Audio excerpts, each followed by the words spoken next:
Boy, lovers of Africa and her descendants. Without wasting much of our time, time's up, EJ.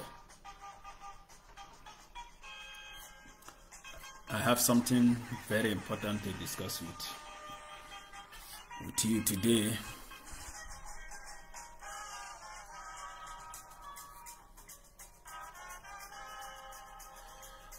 You know, because I really want to live in a society where people can comfortably, you know, stay without drugs.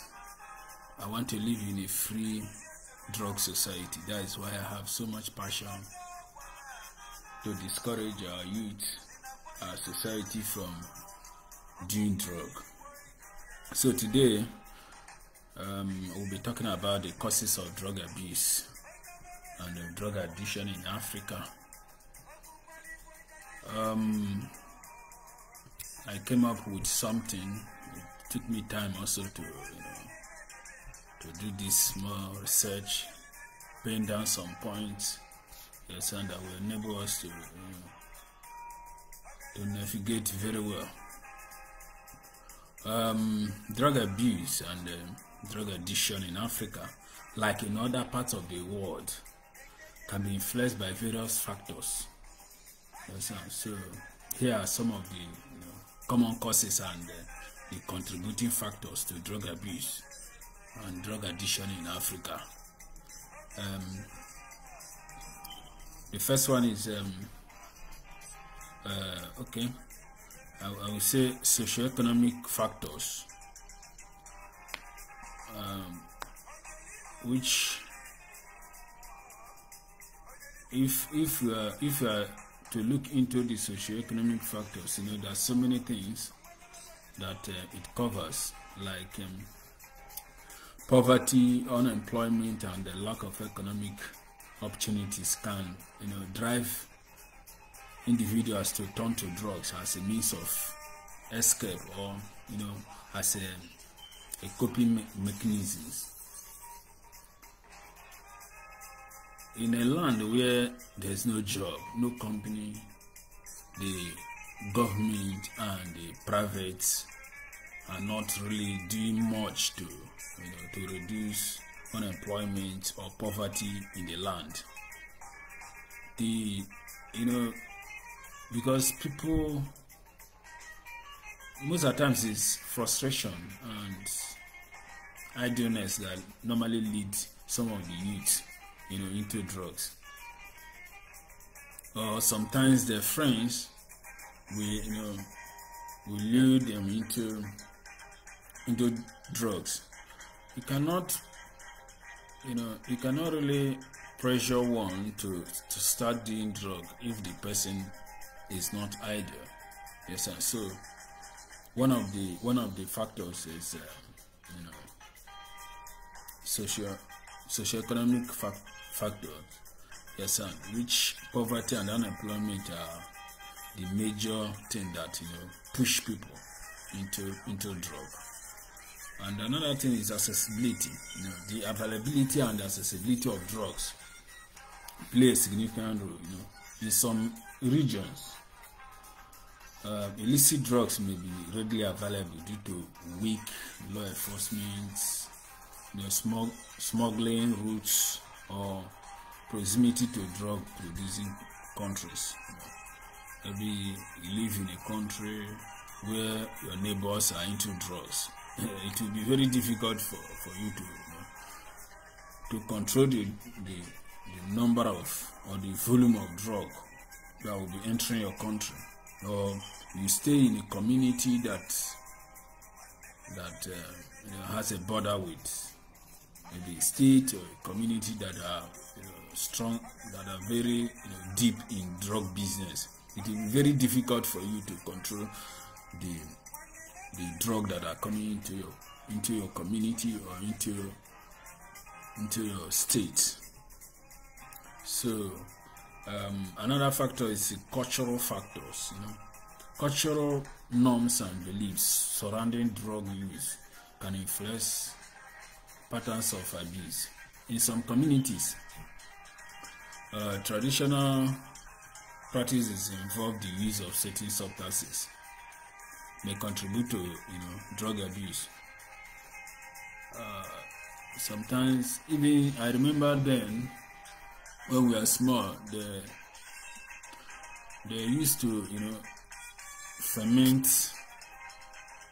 Though they don't do it in my village, but I know some places within my state where I know some places where they normally they use the palm wine to, I don't know how they do it. They ferment.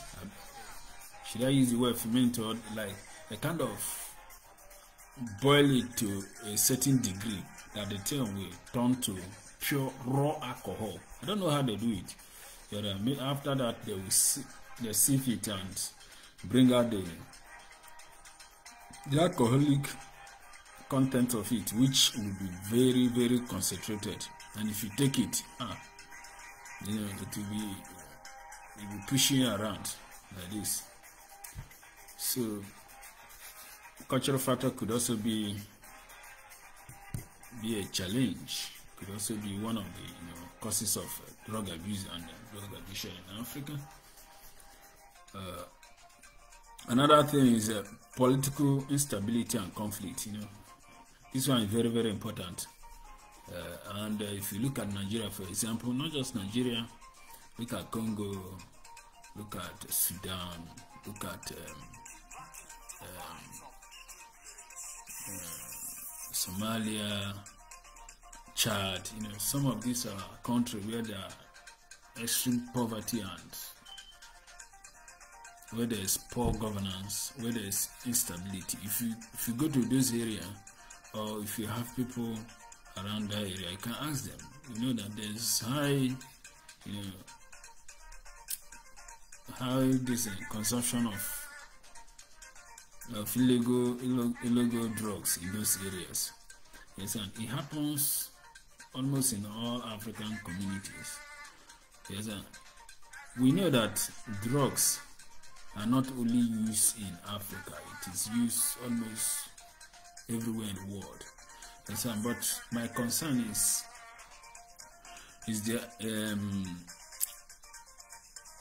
my concern is in Africa, because we still have a very long way to go, and we need to do everything possible to have a free drug society. Even if we cannot achieve a free drug society, we can do everything possible to reduce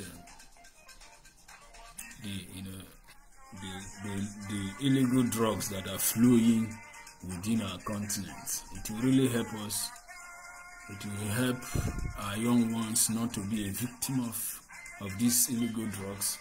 Yes, that can never do anything good to the people that are taking it. Yes, in fact, you may not believe me, but there are some people that are very rich, and maybe they don't know what to do with their money again. They started doing drugs. The next thing that happened to them is something I would call a tsunami, like from top to bottom, they fall. You understand that they couldn't catch up anymore, because drug is something that when you're into it, if most especially if you have become an addict to it, it will be very difficult for you to come out. It takes time, it takes determination, yes, it takes the grace of God for you to be able to start withdrawing from drugs, most especially if you have become an addict. Yes, and so I'm still talking about the political instability and the conflict. Just as I said earlier, areas affected by political instability and armed conflicts are often characterized by weakened governance and disrupted social systems, making it easier for drug trafficking networks to operate and flourish. That is just how it is. Listen, because for people to be very violent in nature, they need something. They need a substance to induce them. They need something to trigger them. And the thing that can easily trigger people to act or become too aggressive is drug. Yes, sir. So we have to do everything possible to protect our society from drug. Yes, sir. Another thing is limited health care and treatment options. This one is also happening in almost all the countries in Africa, you know, like insufficient access to quality healthcare systems, including addiction treatment centers and rehabilitation programs, can hinder individuals from seeking help or receiving proper care.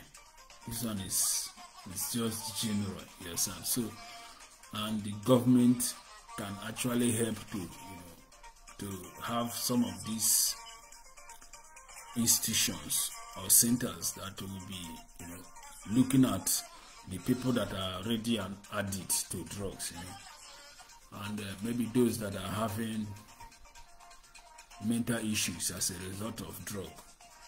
You have a center that will be counseling them, looking after them, assist the people to withdraw from illegal drug usage, not stigmatizing, because the reason why I hate negative profiling is that most of the times when you stigmatize people, maybe because of what they are into, yes, they tend to hide it from the public, and they will be suffering, dying as a result of depression, or facing a whole lot of challenges in their life.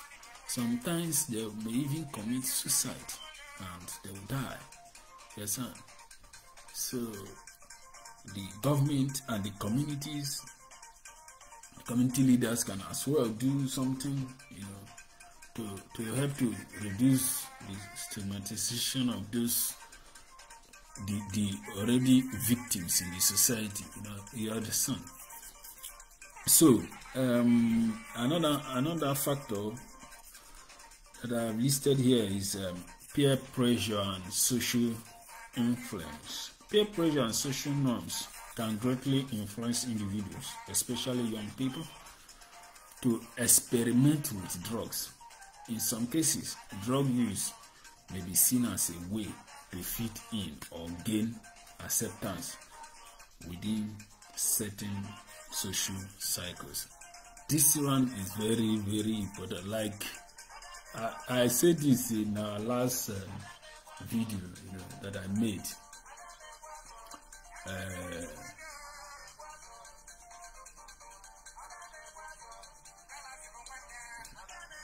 The last video I made, that was 2 days ago, I made about the effects of drug abuse on children. I say that sometimes what actually moves people to start doing drug is maybe they are coming up, this adolescent age. They are coming up. You want to be like others, you want to be a big boy. You go to maybe a market square, you see where all these mama put. That's where I normally start. All those mama put used to stay.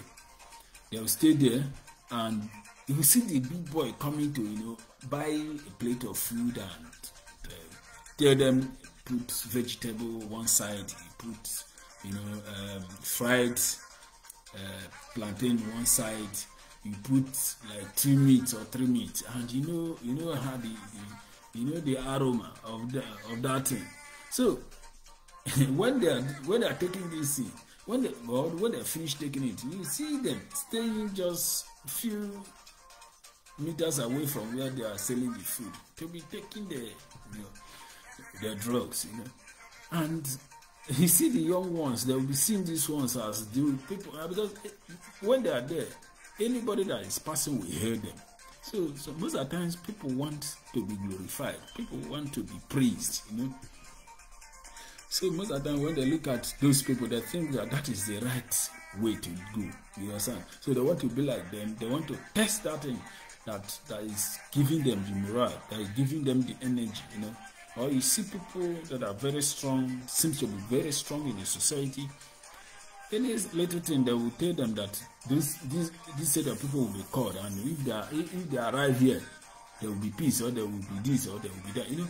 So most of the times, the young ones, when they are growing up, they will be like, you know, they want to follow this route. They want to be like this, so that they will be known in the society. They want to be popular, you know. It's a peer pressure. Though this one is more of environmental influence. Yeah, but peer pressure mostly is your age mate, your age grade.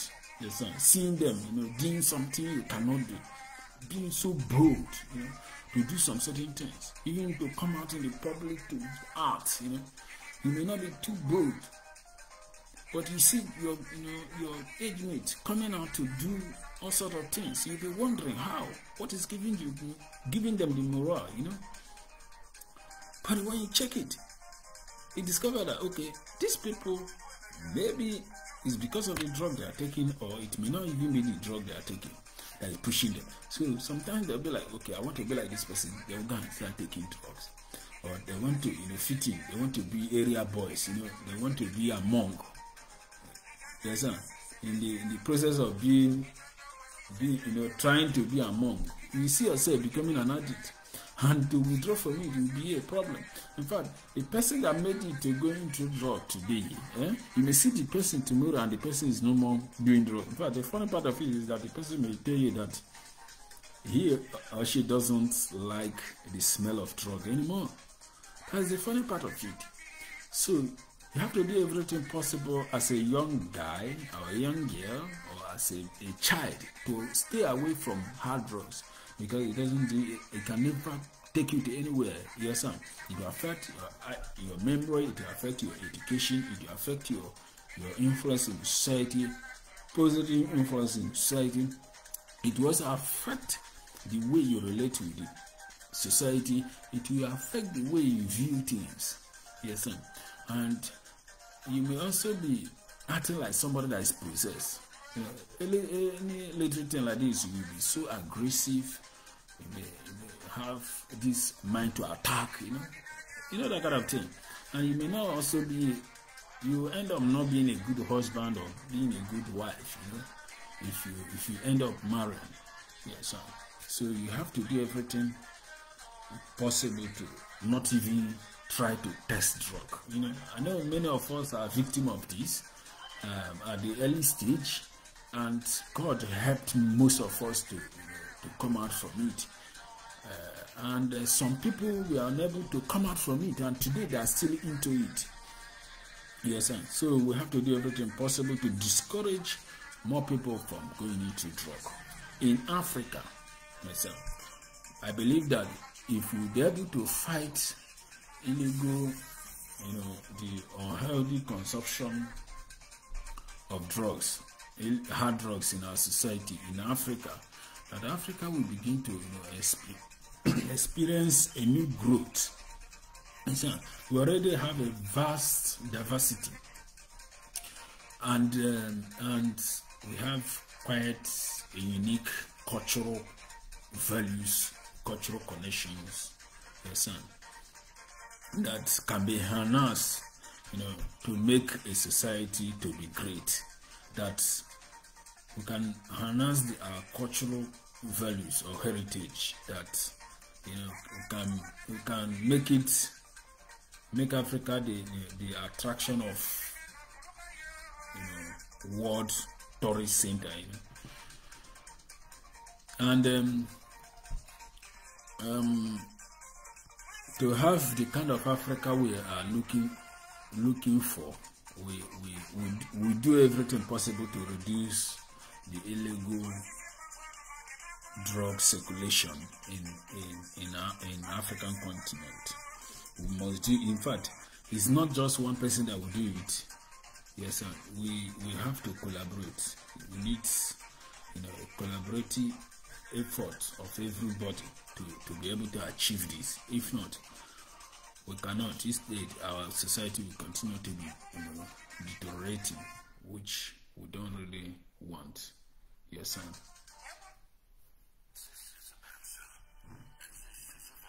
So, I believe that Africa will be great if we all do everything possible to, you know,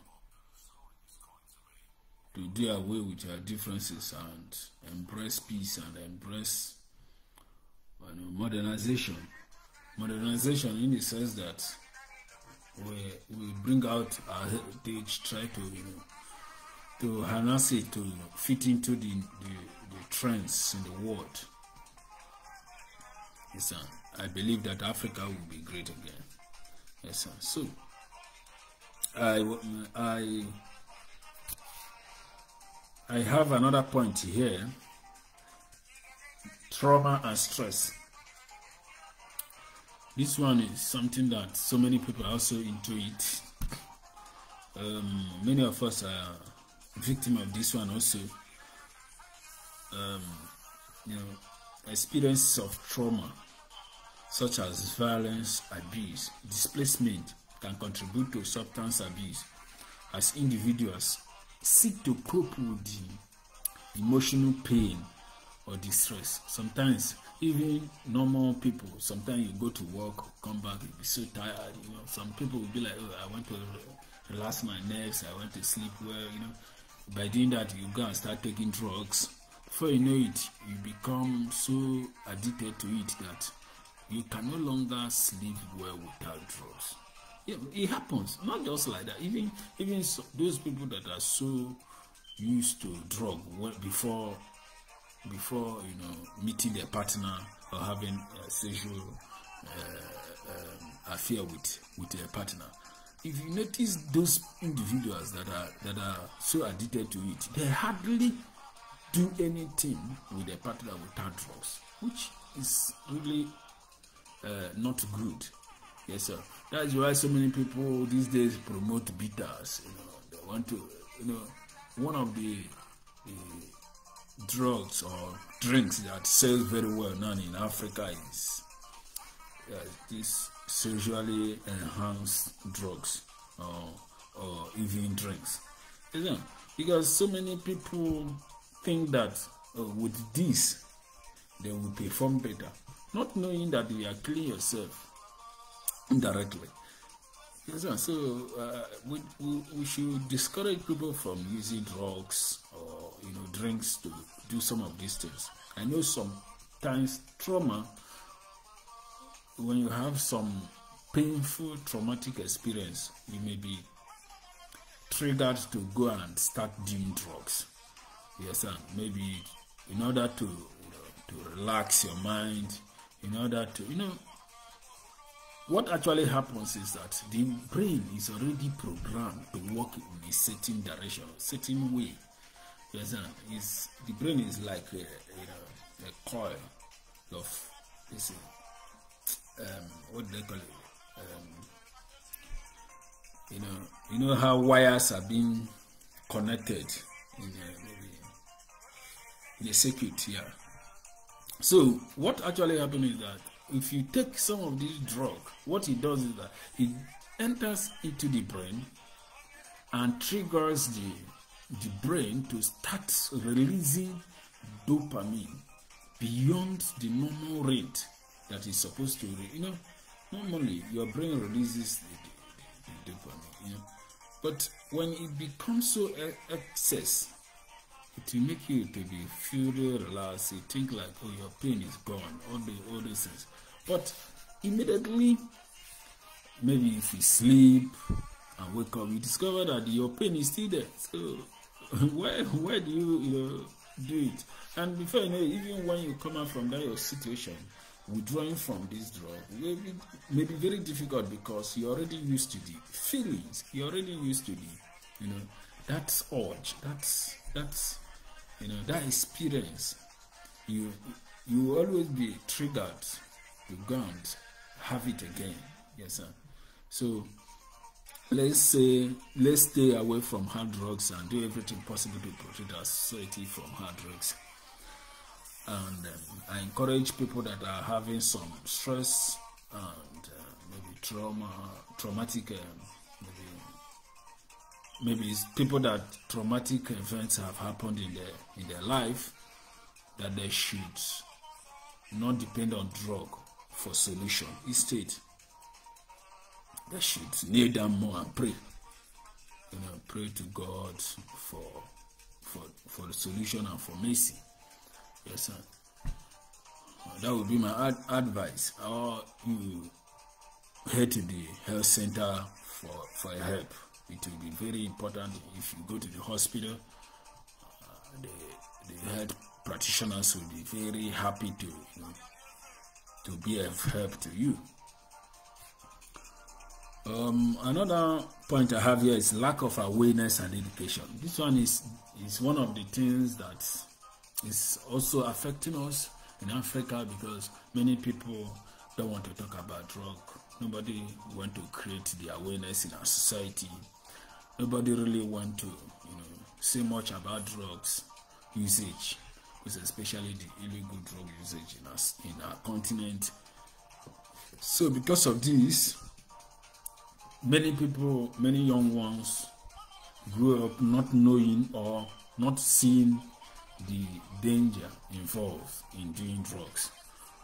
Many of them grew up in a society where drugs are everywhere.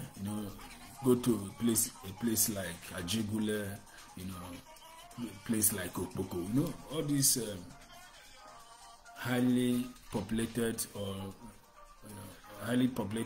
areas, maybe with a high number of people that are not going to school, or those that their parents are quite poor, that kind of thing. So go to such areas, you discover that the level of drug consumption in that area is really alarming. So what I have written here is limited awareness about the dangers and consequences of drug abuse, as well as the insufficient education on substance use disorders, can contribute to the prevalence of drug addiction. Yes, sir. So we have to create more awareness about the effects of drug in our society, the negative effects of drug in our society, so that people will, most especially the young ones, will be scared to go into drugs, and the parents, will have a very big role in this awareness, because if the parents are not really talking to the children about the dangers of drugs or dangers of drug abuse, and maybe they hear it from outside, they may not really take it too serious. So few of them that have the mind of, have a liberal mind to learn from outside, from the outside. If not, it will be, it will be difficult for us to fight. So the family have a very strong role to perform here, and then the community, then the state, then the state government, then the nation, and the continent. Yes, sir. So we have a very, in fact, it's left for all. It's not just for one person, it's left for all, to embark on this campaign to create the awareness in our society, so that more people will not be a victim of hard drugs. Another thing is prescription drug misuse. This one is very common. Like in Nigeria, where I come from, this one is just a normal thing. Even somebody that is not a medical person, in fact, the person that doesn't even know anything about medicine will still be prescribing drugs for people. Yes, sir. But some of my patients will tell me that my friend gave me this drug to take because it worked for him or it worked for her. I was people like, how do you know that it's the same thing that is happening to the person that is happening to you, or that happened to the person that is happening to you? You understand? So sometimes this one is just a very common thing in our society. Yes, so and some of these like codeine and tramadol, some of those drugs that have addictive effects are being sold in some of these poorly organized health centers and maybe chemist shops and maybe some, and pharmaceutical centers. They sell some of these hard drugs, and anybody can just go in there and tell them, okay, I need tramadol. Oh, okay, I need codeine. I need this. I need that. They will, because they want to make money. They will just give it to you without even bothering, without concern about your age and the reason why you are buying it. So if somebody is coming to buy tramadol, maybe 5 cards, 2 cards, 10 cards, you should be worried as a person that is selling it to the person. What is the person doing with it? Yes, son. Or you see a baby or a boy of 12 years or a boy of 17 years coming to buy such drug, a card, you should be worried. Yes, sir. So, the little description I have given here is inadequate regulation and control of prescription drugs can lead to their misuse and abuse. This can occur through self-medication or the diversion of medications for non-medical purposes. So, we'll be ending the video here. Please do me a favor to share this video so that it will go viral, so that more people will get to know about this and maybe find joy in campaigning or creating an awareness in their local villages or in their locality. Don't tell me that you are not going to share this because maybe I don't have too much followers or whatever. No.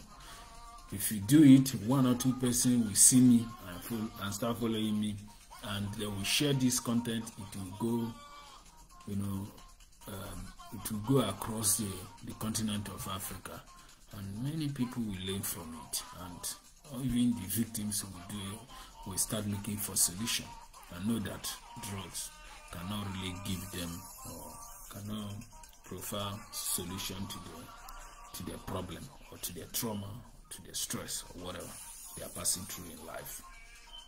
So it is important to note that the causes and contributing factors to drug abuse and addiction in Africa can vary across different countries and regions. Understanding these factors is crucial for developing effective prevention and treatment strategies tailored to the specific needs and contexts of affected communities. Thank you for following Ubuntu family page. Thank you guys. Oh, I love us of Africa and I have seen that. See you guys tomorrow, that I'll be doing my giveaway. Please share this video. Share this video. Thank you guys. Thank you so much. Thank you so much. Love you guys. Bye.